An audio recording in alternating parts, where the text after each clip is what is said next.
वेळेचे ग्रहण कोणालाही चुकलेले नाही, साक्षात सूर्यदेवाला देखील नाही. हाय हॅलो नमस्कार, मी कोमल आणि स्वागत आहे तुमचं नाशिककर कोमल या यूट्यूब चॅनलवर. देवी अन्नपूर्णा म्हणजे अन्नधान्याने भरलेली देवी. नावातच अन्नपूर्णा देवीचा अर्थ आहे. तर अन्नपूर्णा देवीची चित्रे स्वयंपाकघरात चिटकवत असाल तर त्या संबंधात कोणते नियम पाळले पाहिजे, त्याचबरोबर तुम्ही जर अन्नपूर्णा देवी तांदळात ठेवत असाल तर एकदा हा व्हिडिओ बघाच. अन्नपूर्णा देवीबद्दल आपण कोणकोणते नियम पाळले पाहिजे याबद्दलची सविस्तर माहिती आपण आजच्या व्हिडिओमध्ये बघणार आहोत. त्यासाठी आजचा व्हिडिओ शेवटपर्यंत बघा. व्हिडिओ बघत असताना कमेंटमध्ये ओम अन्नपूर्णाय नमः असं जरूर लिहा. त्याचबरोबर तुम्ही आपल्या चॅनलला नवीन असाल तर चॅनलला लाईक, शेअर, सबस्क्राईब करायला देखील विसरू नका. चला तर मग आजच्या व्हिडिओला सुरुवात करूया. देवी अन्नपूर्णेची पूजा नेहमीच अन्नधान्यानेच केली जाते. आपल्यापैकी बऱ्याच जणांच्या घरामध्ये अन्नपूर्णा देवीची छोटीशी मूर्ती असते आणि ती एखाद्या डिश वाटीमध्ये थोडेसे गहू किंवा तांदूळ यापैकी एक धान्य ठेवून त्यामध्ये ती मूर्ती ठेवून आपल्या देवघरात किंवा स्वयंपाकघरात ठेवलेली असते. कोणी कोणी अन्नपूर्णेचं चित्र असेल किंवा फोटो असेल तर तो देखील धान्यातच ठेवतात, म्हणजे त्याच्या खाली धान्य ठेवता आणि मग त्यावरतीच तो फोटो ठेवलेला असता. किंवा काहींच्या घरात मूर्ती, फोटो यापैकी काहीच नसतं तर ते आपल्या देवघरात एखाद्या डिशमध्ये, वाटीमध्ये धान्य भरून त्याची अन्नपूर्णा देवीच्या नावाने पूजा करत असतात. तुमच्या घरात देखील देवी अन्नपूर्णेची मूर्ती आहेत का हे मला कमेंटद्वारे नक्कीच कळवा. तुम्ही जर देवी अन्नपूर्णेला धान्यामध्ये ठेवत असाल, मूर्तीला धान्यामध्ये ठेवत असाल तर ते धान्य आठवड्यातून 2दा बदललं गेलं पाहिजे. तुम्ही देवी अन्नपूर्णेची मूर्ती जर गहू किंवा तांदळात ठेवलेली असेल तर आठवड्यातील दर मंगळवारी आणि शुक्रवारी हे धान्य बदलून घ्यायचं आहे. आणि त्या ठिकाणी पुन्हा पूजेत न वापरलेले म्हणजे नवीन तांदूळ आपल्याला ठेवायचे आहे. ज्याप्रमाणे आपण देवी अन्नपूर्णेचं कुंकुमार्चन करतो आणि कुंकुमार्चन केलेलं कुंकू आपण साठवून ठेवतो आणि त्याचा वापर करत असतो, त्याचप्रमाणे हे जे काही आपण देवीचं धान्य बदलत असतो तर ते धान्य देखील साठवून ठेवून त्याचा पुन्हा वापर आपण करायचा आहे. किंवा ते धान्य तुम्ही गाईला किंवा पक्ष्यांना खाऊ घालू शकता. अन्नपूर्णा देवीची स्थापना कशी करायची, अन्नपूर्णा देवीचं कुंकुमार्चन कसं करायचं याबद्दलचे देखील सविस्तर माहिती सांगणारे व्हिडिओ आपल्या चॅनलवर उपलब्ध आहे.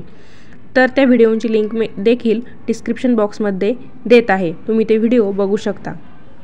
अन्नपूर्णेच्या आपण जेव्हा ते धान्य बदलतो तर ते धान्याचं काय करायचं, तर ते धान्य आपण आपल्या धान्यात टाकून देऊ शकतो किंवा दररोजच्या अन्नपदार्थांमध्ये थोडं थोडं करून ते धान्य आपण वापरू शकतो. तसंही ते धान्य आपण थोडंसंच ठेवलेलं असतं. जेव्हा आपण कधी घरात भात करतो तर ते तांदूळ आपण त्या भातासाठी जे तांदूळ घेणार आहे त्या तांदळांमध्ये मिक्स करून घेऊ शकतो. किंवा जे गहू आहे ते आपण आपल्या गव्हामध्ये मिक्स करून देऊ शकतो. किंवा मग तुम्हाला सांगितलंच मी, गाईला किंवा पक्ष्यांना आपण ते खाऊ घालायचं आहे. लक्षात घ्यायचं आहे की ते कोणाच्याही पायांदळे आले नाही पाहिजे. तर बघा, ज्याप्रमाणे कुंकुमार्चन केलेल्या कुंकवामध्ये शक्तितत्व आकृष्ट करण्याची शक्ती जास्त असते, त्याचप्रमाणे जे काही आपण देवीला धान्य अर्पण केलेलं असतं तर त्या धान्यामध्ये देखील शक्तितत्व आकृष्ट करण्याची शक्ती जास्तच असते. आणि हे धान्य जर आपण जे काही खाण्यासाठी पदार्थ वापरतो त्या पदार्थांमधून आपल्या शरीरात गेलं तर त्यामधून आपल्या शरीराला नवीन ऊर्जा मिळते असं म्हटलं जातं. त्यामुळे काय होतं, आपल्या घरातील सदस्यांमध्ये प्रेमसंवाद टिकून राहण्यास मदत होते. कुटुंब सुखी, आनंदी राहायला देखील मदत होते. जर तुम्ही देवी अन्नपूर्णेची मूर्ती किंवा फोटो किचनमध्ये म्हणजे स्वयंपाकघरात लावणार असाल तर ते कोणत्या दिशेला लावणं हे देखील माहीत असणं महत्त्वाचं आहे. चला जाणून घेऊया कोणत्या दिशेला लावावं. देवी अन्नपूर्णेचा फोटो जर तुम्ही स्वयंपाकघरात लावणार असाल तर तो आगेच्या दिशेला म्हणजे आग्नेय दिशेला लावला गेला पाहिजे. आता काहींच्या मनात प्रश्न तयार होऊ शकतो की आगीच्या दिशेला का, तर अग्नीच्या माध्यमातून आपण अन्न शिजवतो, त्यामुळे जर आग्नेय दिशेला आपण देवी अन्नपूर्णेचा फोटो किंवा मूर्ती लावली तर त्यामुळे आपल्या कुटुंबात सुखसमृद्धी नांदते. शिवाय वास्तुशास्त्रानुसार देखील माता अन्नपूर्णेसाठी पूर्व दक्षिण दिशा उत्तम आहे, म्हणजेच आग्नेय दिशेचा मध्यभाग आहे. या दिशेला देवी देवतांचा वास असतो आणि अन्नपूर्णेचा फोटो जर आपण त्या दिशेला लावला तर आपल्या घरात देखील कधी अन्नधान्याचे तुटवडा किंवा कमतरता भासत नाही. स्वयंपाकघरात तुम्ही लावू शकता, पण माता अन्नपूर्णेचं जे काही स्थान आहे तर ते स्थान आपल्या देवघरामध्ये आहे. देवघरामध्ये माता अन्नपूर्णेची स्थापना करणे हे देखील खूप शुभ मानलं जातं. तुम्ही जर देवघरामध्ये माता अन्नपूर्णेची मूर्ती ठेवणार असेल तर ती उत्तर पूर्व दिशेला ठेवण्याचा सल्ला दिला जातो किंवा सांगितलं जातं. आपण जर देवघरात अन्नपूर्णा देवीची मूर्ती स्थापन केली तर तिला नियमित अन्न दिलं गेलं पाहिजे आपल्याकडून, तरच त्याचा उपयोग होतो आणि वास्तुदोष दूर होण्यास देखील मदत होते. अन्नपूर्णेचं चित्र तुम्ही जर भिंतीला चिटकवत असाल तर हे लक्षात घ्यायचं आहे की ती भिंत बाथरूमला जोडलेली भिंत नसावी. अन्नपूर्णा मातेची स्थापना तुम्ही देवघरात केली तर दर मंगळवारी आणि शुक्रवारी म्हणजे आठवड्यातून 2 वेळा तरी हे अन्नपूर्णा मातेला जे आपण धान्य अर्पण केलेलं असतं किंवा ज्या धान्यामध्ये आपण अन्नपूर्णा माता ठेवलेली असते तर ते धान्य आपल्याकडून बदललं गेलं पाहिजे. दर मंगळवारी शुक्रवारी अन्नपूर्णा मातेला अभिषेक घालायचा आहे.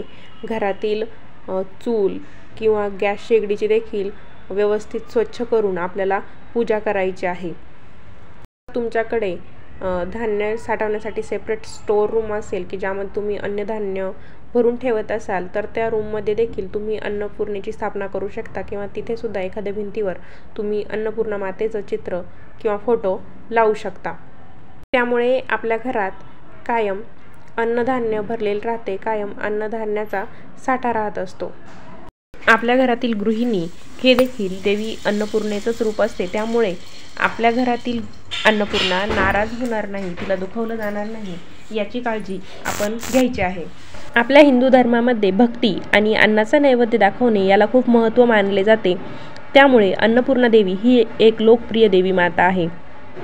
अन्नपूर्णा देवी म्हणजे नेमकी कोण? तर अन्नपूर्णा देवी माता ही दुसरी तिसरी कोणी नसून माता पार्वतीचाच एक अवतार आहे. तसे तर अन्नपूर्णा देवीची मंदिरे खूप अशी नाहीत, खूप कमी प्रमाणात अन्नपूर्णा देवीची मंदिरे आहेत. तसंच एक प्रसिद्ध असं अन्नपूर्णा देवीचं मंदिर वाराणसी येथे आहे. अन्नपूर्ण सहस्र स्रोतामध्ये अन्नपूर्णेच्या 1000 नावांचा उल्लेख केलेला आहे आणि अन्नपूर्णेच्या 108 नावांचा उल्लेख अन्नपूर्णा शतनाम स्तोत्रामध्ये केलेला आहे. पर्वतांचा राजा हिमावत याच्या अनेक कन्यांपैकी एक कन्या म्हणजे अन्नपूर्णा माता मानली जाते. त्यामुळेच हिमालयातील अन्नपूर्णा शिखराबद्दल तुम्ही ऐकलेले असेलच, तर हिमालयातील हे अन्नपूर्णा शिखराचे नाव हे देवी अन्नपूर्णेच्याच नावावरून दिले गेलेले आहे. अन्नपूर्णा हा शब्द संस्कृत भाषेतला आहे आणि ह्या अन्नपूर्णा शब्दाचा अर्थ अन्न आणि पोषण देणारी असा होतो.